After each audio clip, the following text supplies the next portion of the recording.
ഈ മെസ്സി നമ്മൾ വിചാരിച്ച ആളെയല്ല. കേരളത്തിലെ ഒരു സാധ്യത ഇവർ മനസ്സിലാക്കിയിട്ടുണ്ടെന്ന് ഞാൻ വിചാരിക്കുന്നു. അത് വെച്ച് പൈസ ഉണ്ടാക്കാനുള്ള പരിപാടിയായിരിക്കും. അതിനനുസരിച്ച് ഒരു വിലപേശൽ നടക്കുന്നുണ്ടോ എന്നുള്ള കാര്യത്തിനകത്ത് എനിക്ക് സംശയമുണ്ട്. എനിക്കും സംശയമുണ്ട്.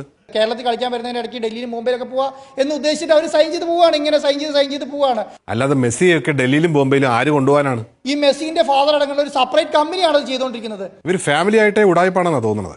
ആ കമ്പനി ഇന്ത്യയിൽ വന്ന് സെപ്പറേറ്റ് സൈൻ ചെയ്യും, പണം മേടിക്കുകയും ചെയ്യുന്നുണ്ട്. പൈസ വാങ്ങി റോൾ ചെയ്യുന്ന പരിപാടിയാണോ എന്ന് സംശയമുണ്ട്. കരാർ എഴുതി പൈസ വാങ്ങുക, കുറെ കഴിഞ്ഞ് മടക്കി കൊടുക്കുക.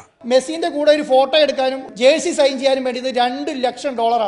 100 പേർക്ക് ആൾക്കൂടി 150 കോടിയായി. ഇനി മെസ്സിക്ക് കളിക്കാനൊക്കെ പോണോ? ഫോട്ടോ എടുത്ത് ഒപ്പിട്ട് കൊടുത്താൽ ജീവിച്ചാ പോരെ? പണം കിട്ടിയതിനു ശേഷം ഇന്ത്യയിലേക്ക് വരുന്നില്ല, കേരളത്തിലേക്ക് വരുന്നില്ല എന്ന് പറഞ്ഞാൽ അതിന്റെ അർത്ഥം എന്താ? അതിന്റെ അർത്ഥം എന്ന് പറയുന്നത് കേരളത്തിലെ ആരാധകരും ഇന്ത്യയിലെ ആരാധകരും അവർ അങ്ങനെ കണ്ടിട്ടുള്ളൂ എന്നുള്ളതാണ്. എന്നാലും എന്റെ മെസ്സി പൈസ ഇനി കൂടുതൽ പൈസ വേണോ? കൂടുതൽ പൈസ പറയണ്ടേ? പൈസ കൂടുതൽ വേണം. ഒന്ന് വാതുറന്ന് പറയൂ മെസ്സി. ഇന്ത്യയിലേക്ക് വന്ന് ഡൽഹിയിൽ കളിക്കും, ബോംബെയിൽ കളിക്കും, അല്ലെങ്കിൽ മഹാരാഷ്ട്ര കളിക്കും എന്നൊക്കെ വെച്ചാൽ അത് കയ്യിൽ വെച്ചാൽ മതി. എന്ത് വിടലാണ് ഇയാള്?